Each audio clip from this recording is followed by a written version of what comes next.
ప్రభువు నీకై నిలచుండెను గొప్ప రక్షణనివ్వ శ్రీయేసుడు సిలువలో వేలాడుచున్నాడుగా సిలువలో వేలాడుచున్నాడుగా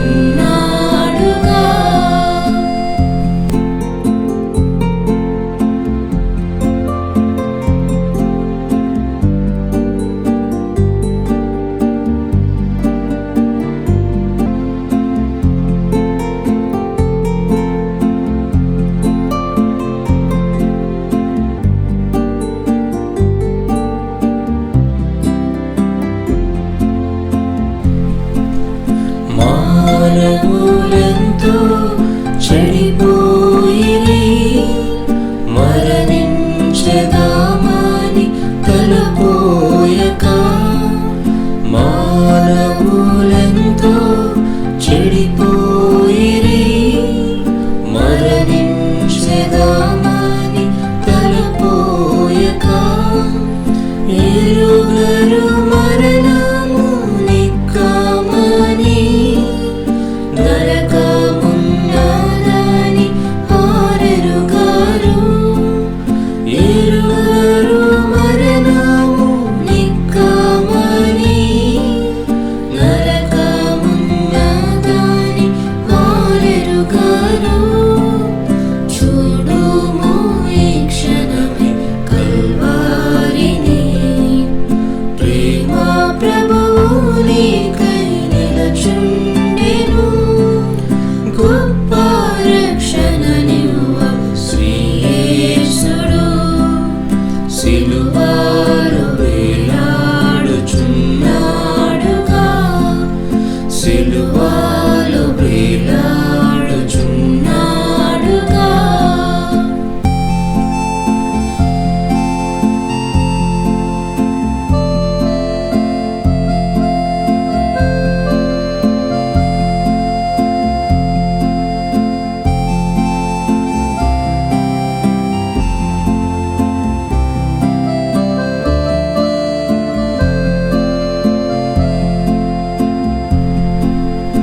ఇహమందు నీకు కలవన్నియు చనిపోవు సమయాన వెంటారావు ఇహమందు నీకు కలవన్నియు చనిపోవు సమయాన వెంటారావు చనిపోయినను నీవు లేచేదావు తీర్పున్నదని ఎరుగు ఒక దినమున చనిపోయినను నీవు లేచేదావు తీర్పున్నదని ఎరుగు ఒక దినమున చూడుము ఈ క్షణమే కల్వారిని ప్రేమ ప్రభువు నీకై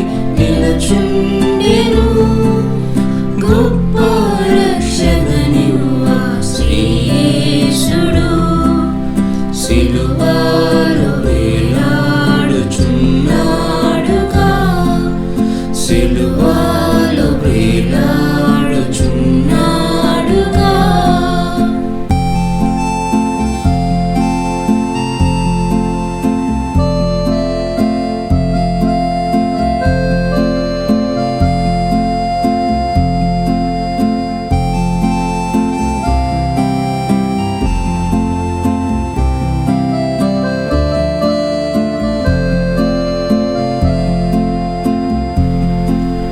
మనలను ధనవంతులుగా చేయను దారిద్రుడాయను మన ప్రభువు మనలను ధనవంతులుగా చేయను దారిద్రుడాయను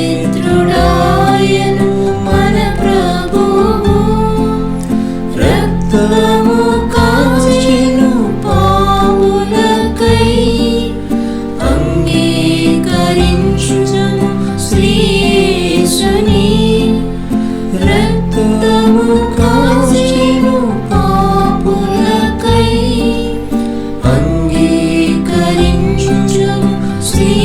యేసుని చూడుము ఈ క్షణమే కల్వారిని. ప్రేమ ప్రభువు నీకై నిలుచుండెను, గొప్ప రక్షణనివ్వ శ్రీ యేసుడు. సిలువలో వేలాడుచున్నాడుగా, సిలువలో వేలాడుచున్నాడుగా.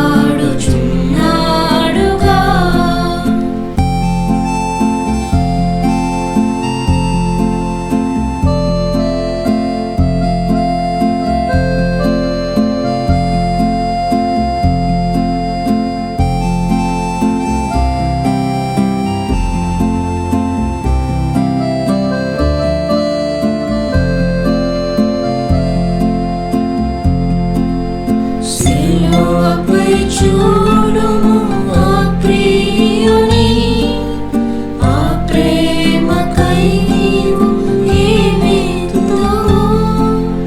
సిలువపై చూడుము ఆ ప్రియుని, ఆ ప్రేమకై నీవు ఏమిత్తువో. అర్పించుకో నీదు జీవితము, ఆయన కొరకై జీవించుము. అర్పించుకో నీదు జీవితము, ఆయన కొరకై జీవించుము. చూడుము ఈ క్షణమే కల్వారిని. ప్రేమ ప్రభువు నీకై నిలుచుండెను, గొప్ప రక్షణనివ్వ శ్రీ యేసుడు. సిలువలో వేలాడుచున్నాడుగా, సిలువలో వేలాడుచున్నాడుగా.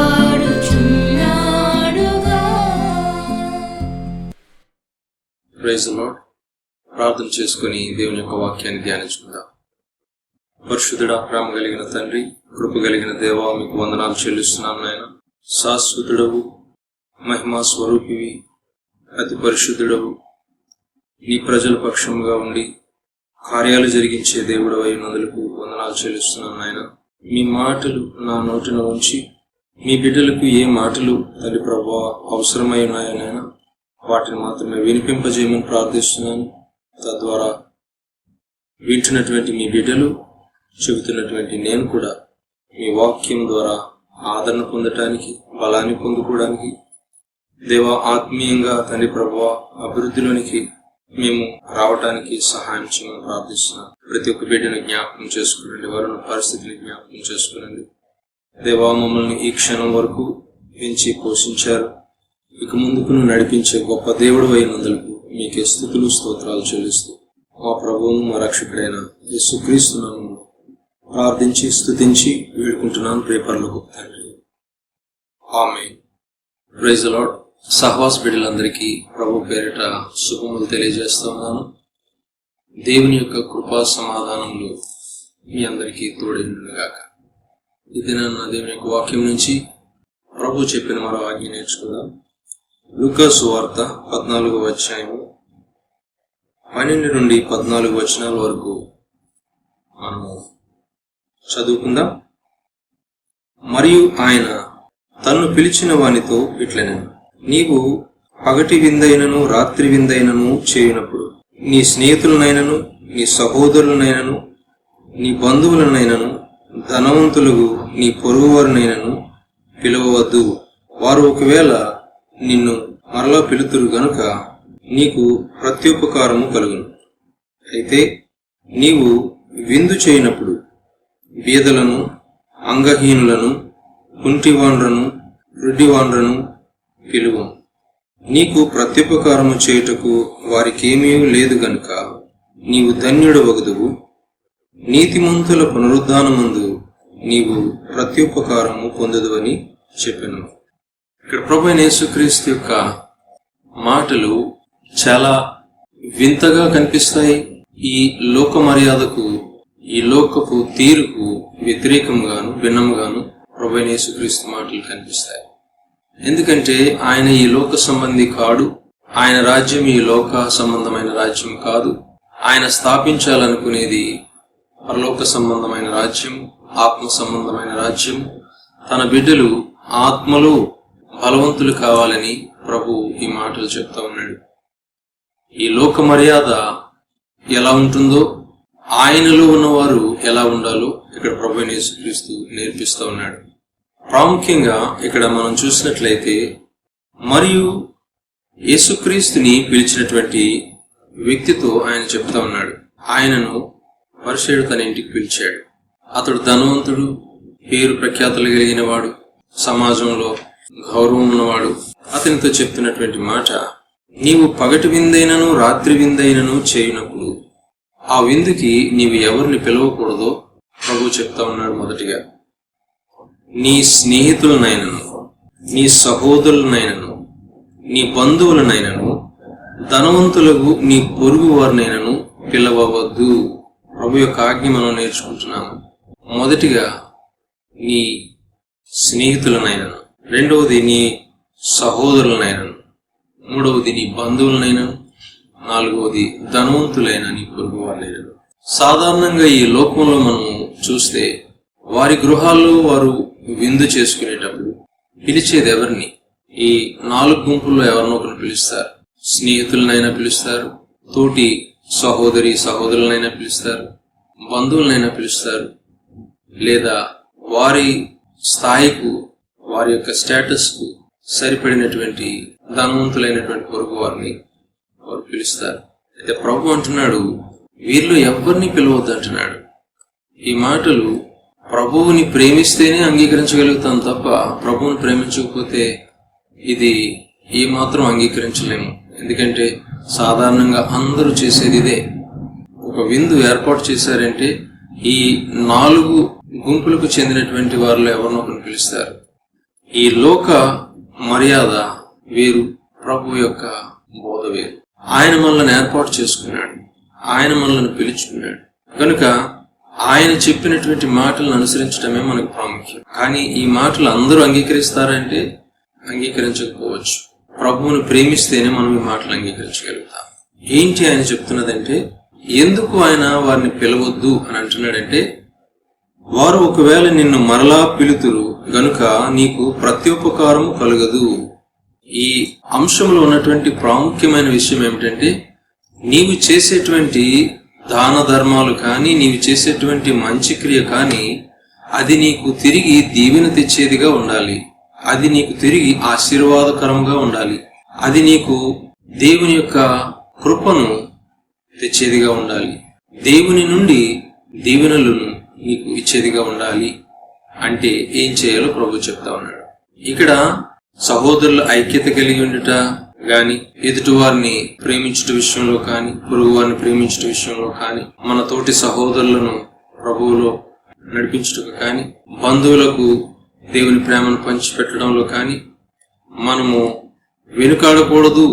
దానికి దీనికి ఏమాత్రం సంబంధం లేదు. కానీ ఇక్కడ ముఖ్యమైనటువంటి కీలకమైన విషయం ఏంటంటే, ఈ ధర్మకార్యము చేయుట ద్వారా, ఈ మంచి కార్యం చేయుట ద్వారా నీకు ప్రత్యుపకారం, నీకు తిరిగి ఉపకారం కలగాలంటే నీవేం చేయాలో ప్రభు చెప్తా ఉన్నాడు. ఇతరులతో మనం సహవాసంగా ఉంటూ కూడా ఏ రీతిగా కార్యాలు చేస్తే మనం దేవుడి నుంచి దీవెన పొందుతామో ఆయన నేర్పిస్తా ఉన్నాడు. ఇప్పుడు ఈ మాటలను బట్టి మనం సహోదరులను ఇంటికి పిలిచి భోజనం పెట్టకూడదా, స్నేహితుల్ని పిలవకూడదా, బంధువుల్ని పిలవకూడదా, పొరుగువారిని పిలవకూడదా అంటే పిలవచ్చు. అది ఒక ప్రక్కన ఉన్నట్లయితే, మరో ప్రక్కన వ్యక్తిగతంగా నీవు దీవెన పొందుకోవడం కోసం ఏం చేయాలో ప్రభు చెప్తా ఉన్నాడు. 13వ వచనంలో చూస్తే, అయితే నీవు విందు చేయనప్పుడు ఎవరిని పిలవాలో ఆయన చెప్తా ఉన్నాడు. బీదలను, అంగహీనులను, కుంటివాండ్రను, గుడ్డివాండ్రను పిలువుము అంటున్నాడు. ఎవరిని పిలవకూడదు? స్నేహితులను, సహోదరులను, బంధువులను, ధనవంతులైన పొరుగువారిని. స్నేహితుల్లో, సహోదరుల్లో, బంధువుల్లో, పొరుగు వారిలో బీదవారుంటారు, అంగహీనులుంటారు, కుంటివారుంటారు, గుడ్డివారుంటారు. వారిని నీవు పిలిచి వారికి నీవు భోజనం పెట్టు, వారిని పిలు అని ప్రభు చెప్తా ఉన్నాడు. ఎందుకు అనంటే 14వ వచనంలో, నీకు ప్రత్యుపకారము చేయుటకు వారికి ఏమీ లేదు గనుక. ఇది ప్రాముఖ్యమైన విషయం. ఎందుకో అలాంటి దీనస్థితిలో ఉన్న వారిని పిలిచి భోజనం పెట్టాలి అంటే వారు తిరిగి నీకు ఏమి ఇవ్వలేరు. వారు తిరిగి నీకేమి ఇవ్వలేరు గనుక నీవు చేసిన కార్యము నిలిచి ఉంటుంది. అది నీ నీతి కార్యాల్లో ఒకటిగా మిగిలిపోతుంది అనేది ప్రభు చెప్తా ఉన్నాడు. మిగిలిపోతే ఏమిటి అని మనం చూసినట్లయితే నీవు ధన్యుడవు.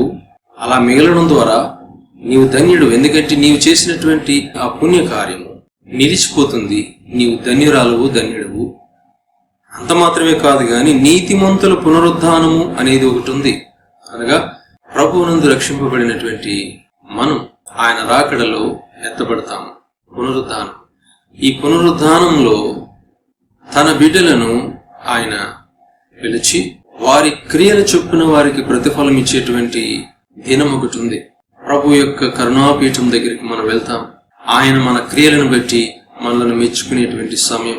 ఏ కార్యమైతే నిలిచిపోయిందో, అనగా నీకు ప్రత్యుపకారం చేయలేని వారికి నీవు ఉపకారం చేసావు గనుక అది నీ మంచి క్రియలలో నిలిచింది గనుక వాటిని దేవుడు ప్రశంసిస్తూ నీకు బహుమానాన్ని ఇచ్చేటువంటి సమయం ఒకటి ఉంది. అందుకే ఆయన అంటున్నాడు, నీతిమంతుల పునరుద్ధానమందు నీవు ప్రత్యుపకారం పొందుదు అని చెప్పెను. మన మంచి కార్యాలకు బహుమానం దేవుడు ఇస్తాడు. ఇది చాలా ప్రాముఖ్యం. మనుషుల చేత పొగడబడ్డం కంటే, మనుషుల ద్వారా తిరిగి మనం ప్రత్యుపకారం పొందే కంటే, సాక్షాత్తు దేవుని నుంచే ఈ భూమి మీద మనం చేసినటువంటి కార్యాలకు ప్రత్యుపకారం పొందడం అనేది గొప్ప దీవెనకరము, ధన్యత. ఎందుకంటే ప్రభువు మెచ్చుకున్న వారే ధన్యులు. ఈ విషయాన్ని ఆయన మనకి ఇది నన్ను నేర్పిస్తూ ఉన్నాడు. మనం ఏం చేస్తామంటే మన సహోదరులను, స్నేహితులను, బంధువులను, కొద్దిగా ధనవంతులైనటువంటి వారిని పిలిచి భోజనాలు పెడతాం. చాలా సమృద్ధిగా అన్ని ఏర్పాటు చేస్తాము. అయితే వారు తిరిగి ఇవ్వగలిగేవారు గనుక ఏదో ఒక దినాన్ని వారు కూడా పిలిచి మనం పెట్టినట్లుగా వారు కూడా పెట్టి మన యొక్క ఉపకారాన్ని వారు చెల్లించేస్తారు, రుణాన్ని తీర్చుకుంటారు. మీ రుణం మాకు అక్కర్లేదు అన్నట్లుగా వారు కూడా మనకు ప్రత్యుపకారం చేసేస్తారు. అయితే మనం చేసేటువంటి ఆ ఉపకారము అది నిలిచిపోవాలి అంటే, దేవుడే దాన్ని మెచ్చుకునే స్థాయికి అది వెళ్ళాలి అంటే మనం ఎవరిని పిలవాలి, ఎవరికి ఆతిథ్యం ఇవ్వాలి అని వాక్యం చెప్తుందంటే, పేదలను, అంగహీనులను, కుంటివారిని, గుడ్డివారిని లేదా దీనస్థితిలో ఉన్న వారిని నీవు పిలిచి వారికి భోజనం పెట్టు. వారు తిరిగి నీకు ఇవ్వలేరు అన్న వారికి నీవు భోజనం పెట్టు. వారి స్థాయి ఎలాంటిదంటే తిరిగి నీకు కృతజ్ఞత తప్ప, దేవుని యొక్క ఆశీస్సులు నీకుండునుగాక అని చెప్పడం తప్ప తిరిగి నీకు ఇవ్వలేనటువంటి స్థితి ఎవరికైతే ఉంటుందో వారిని నీవు పిలిచి భోజనం పెట్టమని ఆయన చెప్తా ఉన్నాడు. ఈ మాటల్లో మనం గ్రహించవలసింది ఏంటంటే మన యొక్క తగ్గింపు, మన యొక్క వినయం. ఈ మాటలు వింటుండగా చాలా మందికి ఇష్టం కాకపోవచ్చు. మా స్థాయికి సమానం కాని వారిని మేము ఎలా ఇంటికి పిలిచి భోజనం పెడతాము, తక్కువ స్థాయిలో ఉన్న వారిని, దీనస్థితిలో ఉన్న వారిని, దరిద్రులను ఇంటికి పిలిచి మేము ఎలా భోజనం పెట్టగలుగుతాము అని మనం అంటాం. ఇంటికి పిలిచి పెట్టలేకపోయినా కనీసం నీవు వెళ్ళి ఇతరులకు పెట్టగలుగుతావు కదా, ఇతరులకు ఇవ్వగలుగుతావు కదా. అలా ఇవ్వాలి అంటే మనలో తగ్గింపు, వినయం చాలా ప్రాముఖ్యం. మన వినయాన్ని ఎలా ప్రదర్శించాలో ప్రభు ఇక్కడ స్పష్టంగా నేర్పిస్తా ఉన్నాడు. మన తగ్గింపును మనం ఎలా కలిగి ఉండాలో ప్రభు మనకు నేర్పిస్తా ఉన్నాడు. ప్రాముఖ్యంగా పరిసయ్యులకు చెప్తా ఉన్నాడు. ఎందుకంటే వారు చాలా ఆత్మీయ గర్వం కలిగిన వారు, అహంకారం కలిగిన వారు. వారి స్థాయికి సంబంధించిన వారిని పిలుస్తారు. ఇప్పుడు యేసుక్రీస్తును కూడా వారి ఇంటికి ఎందుకు పిలిచారు అంటే ఆయన యూదుడు గనుక, ప్రజల మధ్యన ఒక పేరు సంపాదించుకున్నవాడు గనుక, ఆయనకు ఒక ప్రత్యేకమైనటువంటి గౌరవం ప్రజలు ఇస్తున్నారు గనుక ఆయన ఇంటికి పిలిచారు.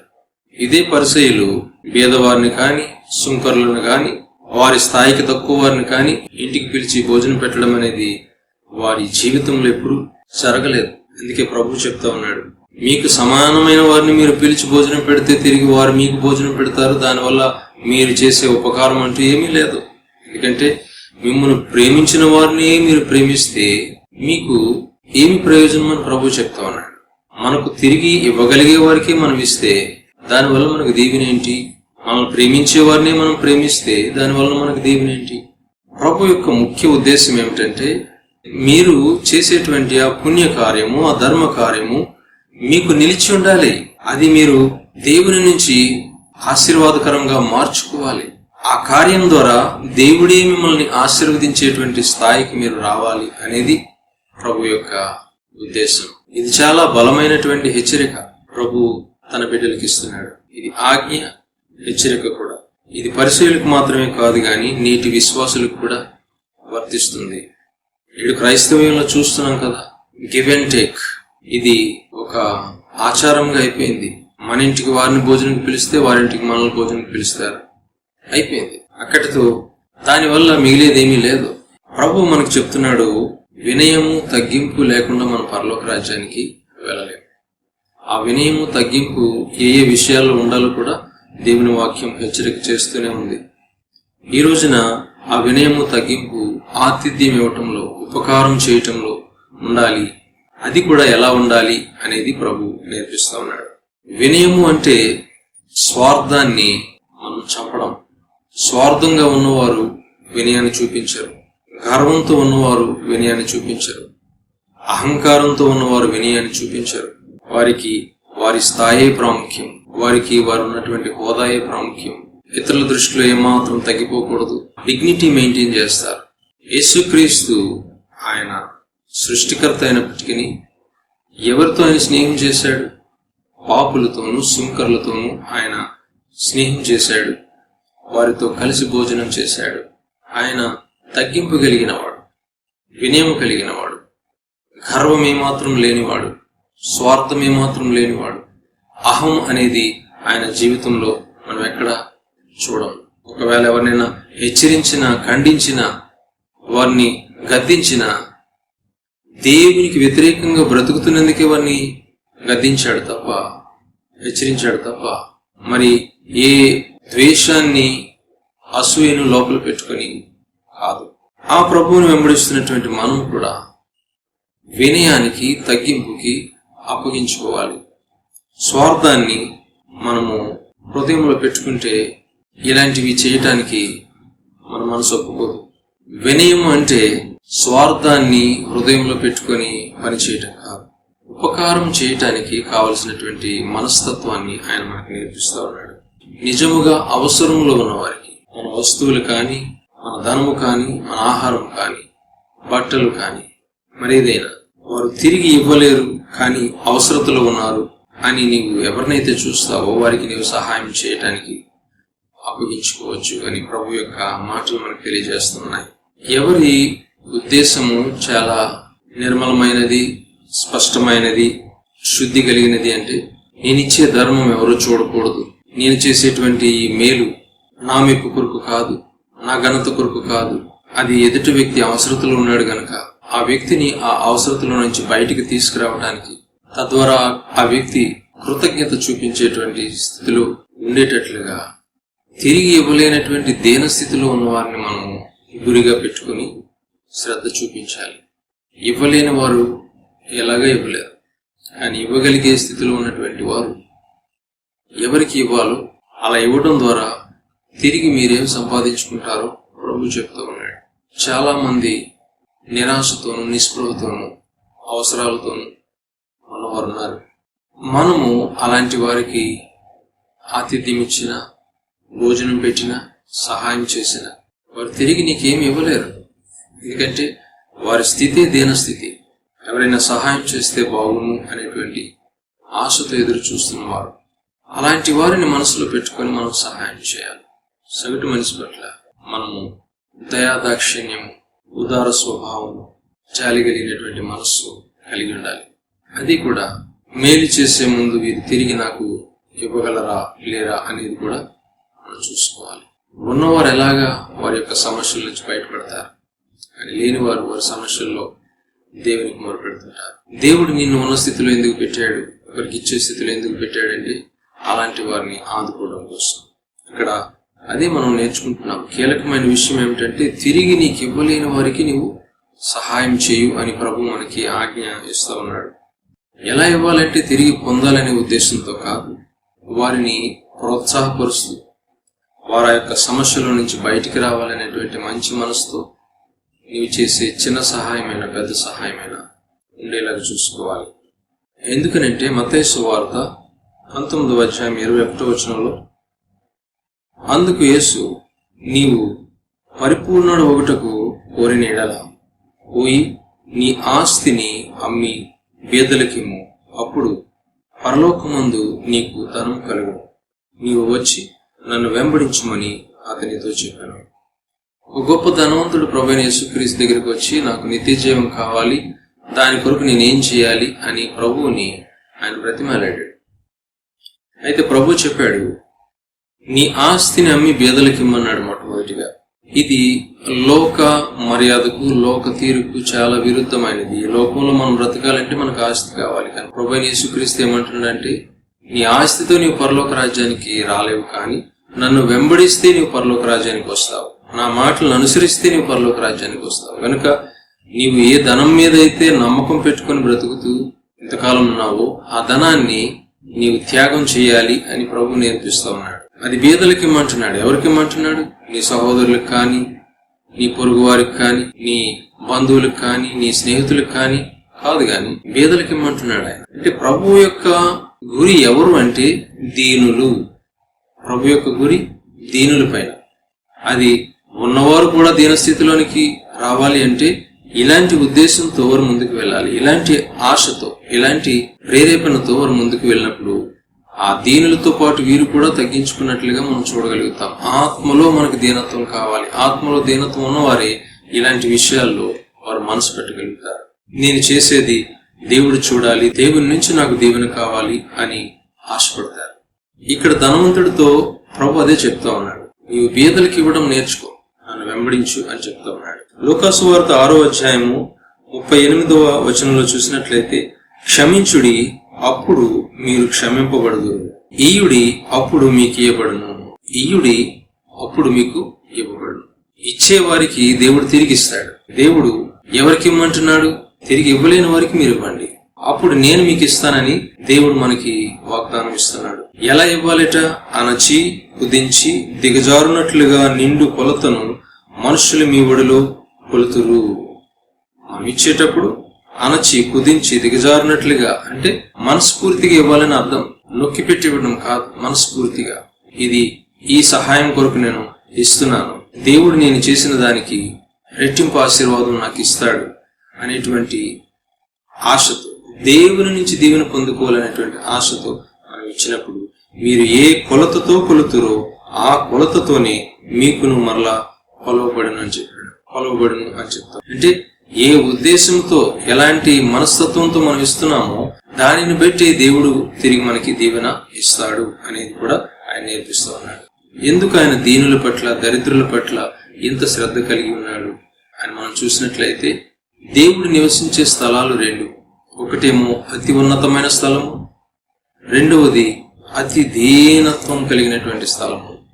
ఆయన చెప్తా ఉన్నాడు, వినయము గలవారి యొద్దను, దీన మనస్సు గలవారి యొద్దను నేను నివసించుచున్నాను. అలాంటి దీనత్వము, వినయము మనలో ఉంటే దేవుడు మనతో పాటు నివసిస్తాడు. ఒకవేళ దేవుడే మనతో పాటు నివసిస్తే యేసుక్రీస్తు చేసినట్లుగా మనం చేస్తాం. ఆయన బీదలను ఆదరించాడు, సుంకర్లను, పాపులను తన దగ్గరికి చేర్చుకున్నాడు. తక్కువ స్థితిలో ఉన్న వారికి ఆయన విలువనిచ్చాడు, వారిని గౌరవించాడు, వారిని ప్రేమించాడు, వారితో సమయాన్ని గడిపాడు. ఇది వినయము, దీనత్వము కలిగిన వారు మాత్రమే చేయగలుగుతారు. ప్రభువు మనతో ఉండాలి అనుకుంటే ఆ వినయము, ఆ దీనత్వము మనం కూడా ధరించుకోవాలి. సామెతల గ్రంథం 19:17 బీదలను కనికరించువాడు యెహోవాకు అప్పిచ్చువాడు, వాని ఉపకారమునకు ఆయన ప్రత్యుపకారము చేయను. ఈ మాట మనం శ్రద్ధగా గ్రహించినట్లయితే ఎవరిని కనికరించాలో ఆయన చెప్తా ఉన్నాడు. ఆ కనికరమును చూపుట ద్వారా మనం ఏం పొందుకుంటామో కూడా ఆయన చెప్తా ఉన్నాడు. బీదలను కనికరించువాడు యెహోవాకు అప్పిచ్చువాడు అంటే నీవు బీదలను కనికరిస్తే సృష్టికర్తకు నీవు అప్పిస్తున్నావు. ఎంత గొప్ప మాట అది. ఈ సత్యాన్ని గ్రహించిన వారు ఈ మాటలను అంగీకరించగలుగుతారు. బీదలకు నేను సహాయం చేస్తే, బీదలు నేను కనికరిస్తే, వారికి ఒక పూట భోజనం పెడితే నేను దేవునికే చేస్తున్నాను, ఆయనకు అప్పిస్తున్నాను అనేటువంటి విషయాన్ని మనం హృదయంలోనూ మనసులోనూ గ్రహించాలి. దేవునికి అప్పిస్తే ఆయన ఊరుకుంటాడా? ఈ లోకంలో ఉన్నవారిని పిలిచి మనం భోజనం పెడితే తిరిగి వారు మనకి ఆ రుణం తీర్చేస్తున్నారు కదా, ఆ రుణం వారు ఉంచుకోవటం లేదు కదా. దేవుడు కూడా అంతే.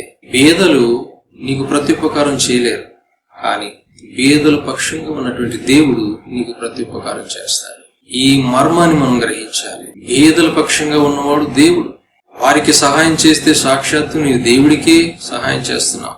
అందుకే ఈ మాట మీరు మనసులో ఒకసారి ఊహించుకోండి. నేను ఒక బీదవాడిని పిలిచి లేదా బీదవాని దగ్గరికి వెళ్ళి ఒక పూట ఆహారాన్ని పెట్టాను.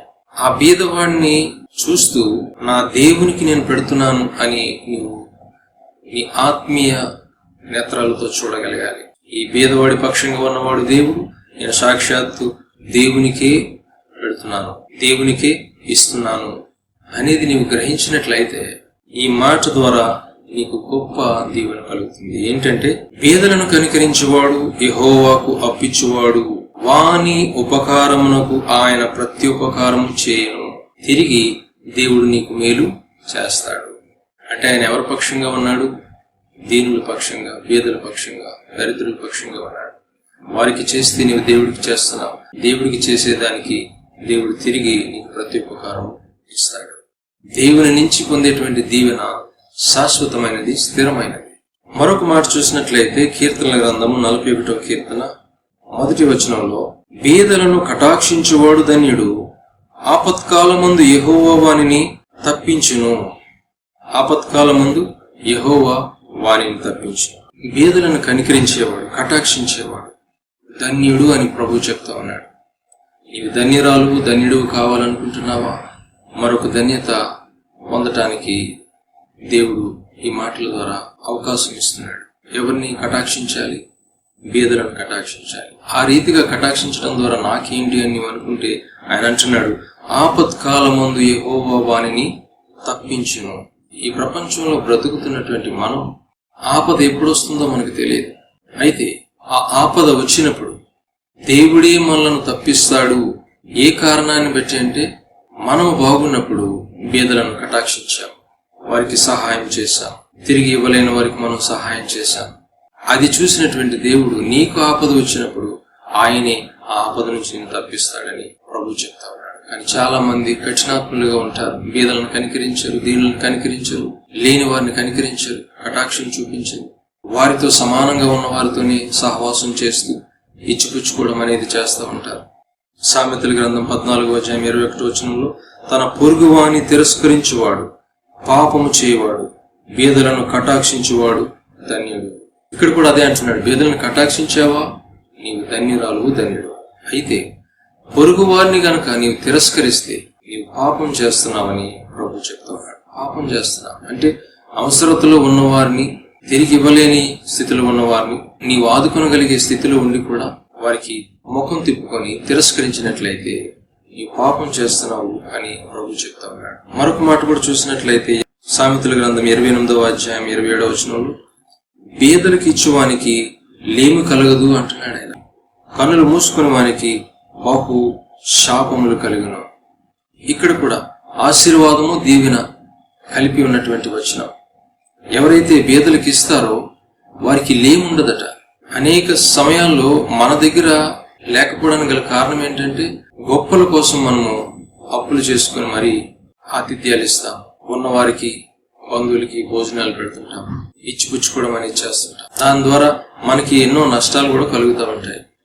కానీ ఇక్కడ ఆయన ఏమంటున్నాడంటే, బీదలకు ఇచ్చేవారికి ఏమాత్రం తక్కువ కాదు, వారు దేవుని చేత ఆశీర్వదింపబడతారు అనే మాట మనం చూస్తున్నాం. కానీ కన్నులు మూసుకునే వారికి బహు శాపములు కలుగును.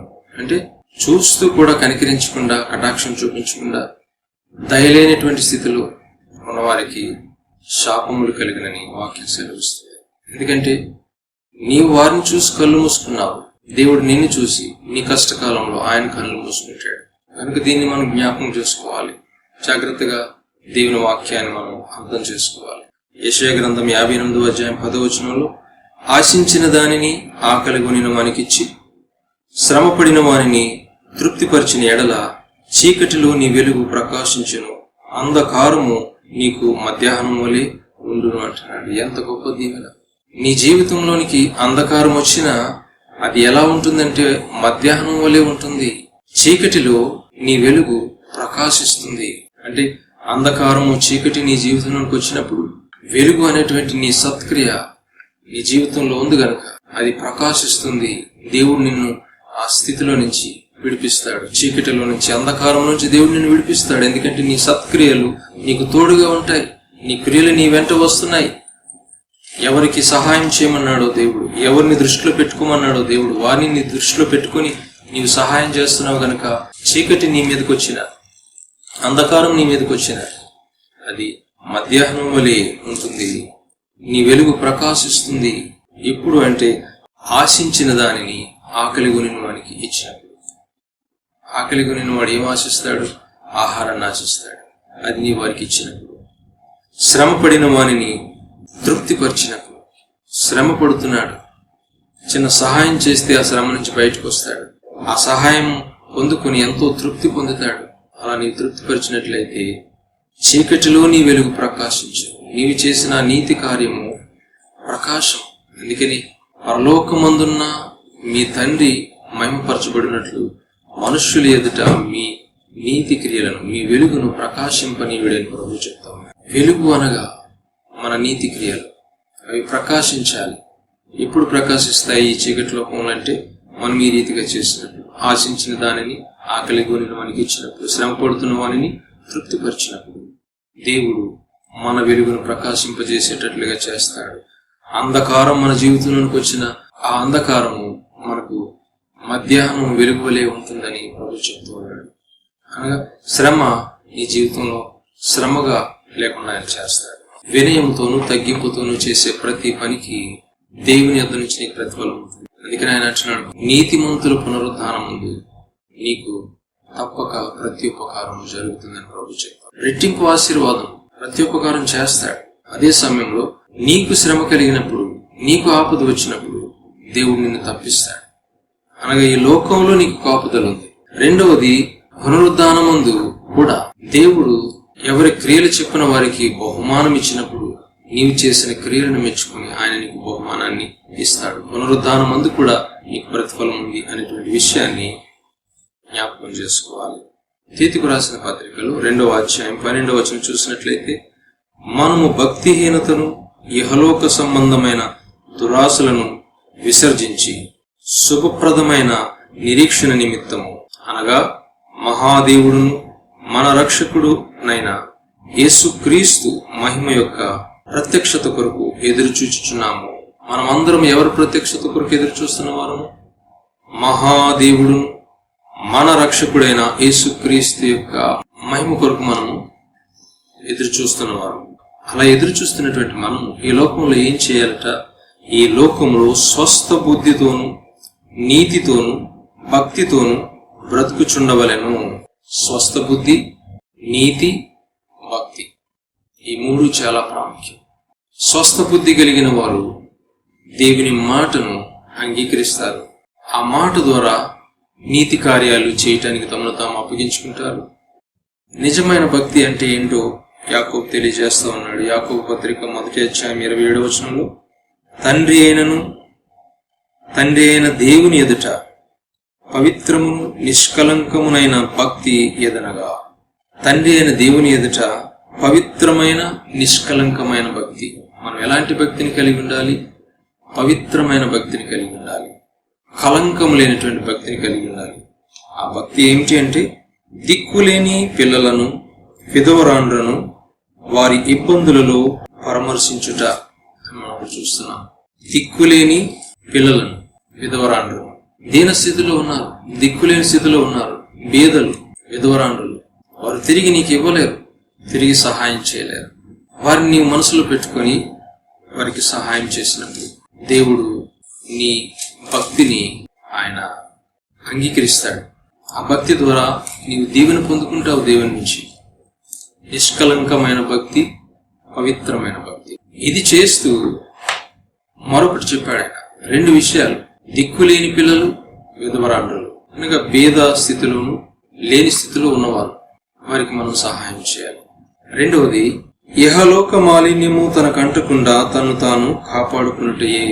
ఈ లోకంలో మాలిన్యం, ఈ లోకము పాప మాలిన్యం చేత నింపబడి ఉంది. ఈ పాప మాలిన్యం నీకు అంటుకోకుండా నీవు జాగ్రత్త పడ్డమే నిజమైన భక్తి. అందుకని ప్రభు ప్రాముఖ్యమైనది మనకు నేర్పిస్తా ఉన్నాడు. నీవు విందు చేసేటప్పుడు లేదా ఒకరికి పిలిచి ఆతిథ్యం ఇవ్వాలనుకునేటప్పుడు, ఉపకారం చేయాలనుకునేటప్పుడు నీ సహోదరులను, స్నేహితులను, బంధువులను, పొరుగువారైనటువంటి ధనవంతులను కాదు నీవు దృష్టిలో పెట్టుకోవాల్సింది. పేదలను, అంగహీనులను, కుంటివారిని, వృద్ధివారిని, లేనివారిని, దిక్కులేని పిల్లలను, విధవరాండ్రను మనసులో పెట్టుకుని వారికి ఆతిథ్యం ఇస్తే వారు తిరిగి నీకు ఇవ్వలేరు. అది నీవు మనసులో పెట్టుకోవాలి. నేను ఎవరికైనా సహాయం చేస్తే వారు తిరిగి ఇవ్వలేని స్థితిలో ఉండి వారికి నేను సహాయం చేస్తాను. తద్వారా దేవుడు నాకు తిరిగిస్తాడు, దేవుడు నన్ను తప్పిస్తాడు, దేవుడు నన్ను దీవిస్తాడు, దేవుడు నన్ను హెచ్చిస్తాడు, దేవుడు నన్ను కలిమిలో ఉంచుతాడు, లేమి అనేది నాకు రాకుండా దేవుడు కాపాడుతాడు అనే విశ్వాసంతో ఈ కార్యాలు చేయాలని ప్రభు మనకు నేర్పిస్తా ఉన్నాడు. ప్రియ దేవుని బిడ్డలారా, మనకి తిరిగి ఇవ్వగలిగే వారికి మనం ఇవ్వాలి అనేటువంటి తలుపుతూ ఉంటాం. తద్వారా ప్రయోజనం ఏమిటి? మనల్ని ప్రేమించే వారిని ప్రేమిస్తే ప్రయోజనం ఏమిటి? మనం ఈ లోక సంబంధులను కాదు, లోక సంబంధులు ఆ రీతిగా చేస్తారు. కాంటాక్ట్స్ పెంచుకోవడం కోసం, వారి దగ్గర వీరి దగ్గర మంచిగా ఉండడం కోసం, వారికి అనుకూలంగా ఉన్న వారికి చేస్తారు. తిరిగి నీ రుణాన్ని తీర్చుకోలేని వారికి నీవు ఇవ్వాలని ప్రభు చెప్తారు. దేవుని సేవకులను కూడా మనసులో పెట్టుకోవాలి. గల కారణం ఏమిటంటే వారు సమస్తాన్ని విడిచిపెట్టి దేవుని పనికి వచ్చినప్పుడు దేవుడు వారి పక్షంగా ఉంటాడు. ఆయన పేదల పక్షంగా, సేవకుల పక్షంగా ఉంటాడు. నేను చేసే ఈ మేలు అది నా నీతి క్రియల్లో లెక్కింపబడాలి. ఆ క్రియలు నా వెంట రావాలి. నేను ప్రభువులో నిద్రించే వరకు ఈ క్రియలు నా వెంట రావాలి. దీని రుణము వారు నాకు తీర్చడానికి వీల్లేదు అనేటువంటి ఆశతో మనం దేవుని పనులు చేయాలి. ప్రపంచంలో అలాంటి వారు ఎంతో మంది ఉన్నారు. వారి ఆస్తులను దేవుని పరిచర్యకి ఇచ్చినవారు, వారి ఆస్తులను అనాథాశ్రయాలకు ఇచ్చినవారు, వారి ఆస్తులను పేదలకు ఉపకారంగా ఇచ్చినవారు. వాక్యంలో మనం చూస్తాం, దేవుని యొక్క ఆత్మ వారిని దర్శించిన తర్వాత అపోస్తులను వెంబడిస్తున్నటువంటి అనేక మంది దైవభక్తి కలిగిన వారు చేసినటువంటి పని మనం చూసినట్లయితే అపోస్తుల కార్యములు 4వ అధ్యాయము 33 నుంచి చదువుదాం. ఇదియుగాక అపోస్తులు బహుబలముగా ప్రభువైన యేసు పునరుద్ధానమును గురించి సాక్ష్యం ఇచ్చిరి. దైవ కృప అందరి యందు అధికముగా ఉండెను. దేవుని యొక్క కృప అందరి యందు అధికముగా ఉన్నది గనుక వారు ఏం చేశారు? భూములైనను ఇండ్లనైనను కలిగిన వారందరూ వాటిని అమ్మిన వాటి వెల తెచ్చి అపోస్తుల పాదముల యొద్ద పెట్టుచు వచ్చిరి. అపోస్తుల పాదాల దగ్గర వారి ఆస్తులను తీసుకొచ్చి పెట్టారు. మన ధనము పరలోకంలో సమకూర్చుకోవాలంటే పేదలకు ఇవ్వడం మనం నేర్చుకోవాలి. తిరిగి ఇవ్వలేని వారికి మనం ఇవ్వడం నేర్చుకోవాలి. ఎందుకంటే మన ఆస్తి పరలోకంలో కూర్చబడుతుంది. దేవుని నుంచి మనం బహుమానం పొందుకుంటాం. ఇక్కడ పేదలను కూడా మనం ఆదరించిన వారం అవుతాం, లేని వారిని ఆదరించిన వారం అవుతాం, వారి కష్టాల్లో మనం ఆదుకున్న వారం అవుతాము. దేవుడు కూడా మనకు కష్టం వచ్చినప్పుడు, మనకు ఆపద వచ్చినప్పుడు దేవుడు మనల్ని తప్పిస్తాడు. మనకు లేమి లేకుండా దేవుడు చూస్తాడు. దేవుని యొక్క ఆశీర్వాదమును మనం పొందుకోగలుగుతాం. ఈ మాటల ద్వారా మనం నేర్చుకుంటున్నది ఒకటే, ఉన్నవారికి పెట్టడం కాదు కానీ లేని వారికి పెట్టడం నేర్చుకుందాం. తద్వారా రెట్టింపు ఆశీర్వాదం ఈ భూలోకంలోనూ మనకు దేవుని నుంచి సహాయం కలుగుతుంది. పరలోకంలో కూడా మనం చేసిన ఆ మేలు మన వెంట వస్తాయి కనుక. ప్రకటన గ్రంథము 14వ అధ్యాయంలో 13వ వచనం చూసినట్లయితే, అంతటా ఇప్పటి నుండి ప్రభువునందు మృతులు ధన్యులని వ్రాయమని పరలోకము నుండి యొక్క స్వరము చెప్పగా వింటిని. నిజమే, వారు తమ ప్రయాసములు మాని విశ్రాంతి పొందుదురు. వారి క్రియలు వారి వెంట పోవునని ఆత్మ చెప్పుచున్నాడు. వారి క్రియలు వారి వెంట పోవునని ఆత్మ చెప్పుచున్నాడని వాక్యం సెలవిస్తుంది. ఇవి భూలోకంలో ప్రభు వాక్యం ద్వారా నేర్చుకున్న విషయాలను బట్టి చేసే క్రియలు నీ వెంట వస్తాయి. ఆ క్రియలలో నీవు చేసేటువంటి ధర్మ కార్యాలు, బీదల ఎడలు నీవు చేసినటువంటి కార్యాలు నీ వెంట వస్తాయి. ఆ క్రియలను బట్టి దేవుడిని ప్రతిఫలం ఇస్తాడు. ఆత్మ చెప్తున్నటువంటి మాట కనుక ప్రియ దేవుని బిడ్డలారా, మనకున్న దానిలో లేని వారికి మేలు చేయడానికి మనం అప్పగించుకున్నాం. తిరిగి ఇవ్వలేని వారికి మనం మేలు చేద్దాం. శ్రమలో ఉన్న వారికి, అవసరతలో ఉన్న వారికి ఈ మేలు ద్వారా ఆ శ్రమ నుండి వారికి విడుదల వస్తుందని నీకు తెలుసుకున్నప్పుడు వారికి సహాయం చేయాలి. అలాంటి బిడ్డలను సహవాసంలో అనేక మందిని దేవుడు పెట్టాడు. అందుని బట్టి నేను దేవుని స్తుతిస్తూ ఉన్నాను. దేవుని యొక్క దీవెన మీ అందరికీ తప్పక తోడై ఉంటుంది. ఎందుకంటే వాక్యం సత్యం. ఆ వాక్యం మిమ్మల్ని విడిచిపెట్టదు. దేవుడు మీ పక్షంగా కార్యం జరిగిస్తాడు. మీలో ఉన్నటువంటి లోటును ఆయన తీర్చుతాడు. మీకు లేమి లేకుండా ఆయన కాపాడుతాడు. మీ వెలుగు ప్రకాశించేటట్లుగా ఆయన చేస్తాడు. అంధకారం వచ్చినప్పటికీ అది మధ్యాహ్నం వలె ఉంటుంది అంటున్నాడు ఆయన. చీకటిలో కూడా మీ వెలుగు ప్రకాశిస్తుంది అని అంటున్నాడు ఆయన. మీ నీతి క్రియలు దేవుడు ఎంత మాత్రం మర్చిపోయేవాడు కాదు. మీ ఉపకారమును ఆయన ఉంచుకునేవాడు కాదు. మీ ఉపకారానికి ప్రత్యుపకారము ఈ భూమి మీద ఆయన అనుగ్రహిస్తాడు. పరలోకమందు కూడా మెచ్చుకుని నీకు బహుమానమిస్తాడు. దేవుని బిడ్డలుగా దేవుని ప్రేమ దయను మన హృదయాల్లో నింపుకొని వినయముతోనూ తగ్గింపుతోనూ దేవుని మాటలకు మనం అప్పగించుకున్నాం. ఎవరిని పిలవద్దంటున్నాడు, ఎవరిని పిలవమంటున్నాడు, ఎందుకు ఆ మాట చెప్పాడు అనేది మనం అర్థం చేసుకుంటే మనం దేవునికి దీవెన పొందుకోగలుగుతాం. బీదల పక్షంగా ఉన్నవాడు దేవుడు. వారి పక్షంగా, విధవరాల పక్షంగా వ్యాజ్యమాడుతానని చెప్పిన వాడు దేవుడు. దిక్కులేని పిల్లలకు మనం సహాయం చేసినాం. విధవరాణులకు మనం సహాయం చేసినాం. బీదలను, అంగహీనులను, గుడ్డి వారిని, కుంటి వారిని మనం జ్ఞాపకం చేసుకున్నప్పుడు, ఈ లోకంలో ఉన్న ఉద్యోగాలను త్యాగం చేసి సేవలో దేవుని వాక్యాన్ని పట్టుకుని బ్రతుకుతున్నటువంటి సేవకులను మనం జ్ఞాపకం చేసుకున్నప్పుడు దేవుడు మనల్ని జ్ఞాపకం చేసుకుంటాడు. ఎందుకంటే ఈ చెప్పబడిన వారిలో ఎవరు కూడా తిరిగి నీకు ఇవ్వలేరు కనుక నీవు ప్రత్యుపకారాన్ని తప్పక పొందుకుంటావు. పరలోకంలో కూడా ఒక విందు జరగబోతుంది. ఆ విందును సాక్షాత్తు దేవుడే ఏర్పాటు చేస్తా ఉన్నాడు. ఆ విందులో కూడా మనం చూసినట్లయితే ఆయన బీదలను, దీనులను, దరిద్రులను ఆయన తన యొక్క విందుకు పిలిచినట్లుగా మనం చూస్తా ఉన్నాం. దేవుని యొక్క మనసు అది. అందరూ ఆయనకు కావాలి. ఉన్నవారు ఆయనకు కావాలి, లేనివారు ఆయనకు కావాలి. మనం కూడా ఈ లోకంలో ఎవరిని తృణీకరించమని వాక్యం చెప్పడం లేదు. కానీ సహోదరులను తృణీకరించొద్దు, బంధువులను తృణీకరించొద్దు, పొరుగువారిని తృణీకరించొద్దు, స్నేహితులను తృణీకరించొద్దు. వారికి చేయవలసినవి నీవు చేయి. అదే సమయంలో దేవుని నుంచి మెప్పు, దేవుని నుంచి దీవెన కావాలని నీవు ఆశపడినట్లయితే ఏం చేయాలో ప్రభు యొక్క వాక్యం స్పష్టంగా సెలవిస్తుంది. తిరిగి ఇవ్వలేని వారిని జ్ఞాపకం చేసుకో. దీన స్థితిలో ఉన్న వారిని జ్ఞాపకం చేసుకో. నీకున్న దానిలో నుండే దీనులను నీవు ఆదరించడానికి చూడు. తిరిగి దేవుడు నీకు రెట్టింపు ఆశీర్వాదాన్ని ఇస్తాడు. ఇవ్వటంలో ఉన్న ధన్యత వేరు. పుచ్చుకున్నట్టు కంటే ఇచ్చుట మేలని దేవుని యొక్క వాక్యం సెలవిస్తుంది. ఇచ్చే స్వభావం నీకు ఇవ్వమని దేవుని సన్నిధానంలో ప్రార్థన చేయి. చాలా మంది ఉండి కూడా ఇవ్వలేనటువంటి స్థితిలో ఉంటారు. వాక్యం ఈ రీతిగా సెలవిస్తుంది. సామెతల గ్రంథం 22వ అధ్యాయం 1వ వచనంలో, గొప్ప ఐశ్వర్యం కంటే మంచి పేరును, వెండి బంగారముల కంటే దయను కోరదగినది. ఐశ్వర్యవంతులను దరిద్రులను కలిసియుందురు, వారందరినీ కలుగు చేసిన వాడు యెహోవాయే. ఐశ్వర్యవంతులను దరిద్రులను కలుగు చేసిన వాడు దేవుడైన యెహోవాయే. అనగా ఇద్దరూ సమానమే ఆయన దృష్టిలో.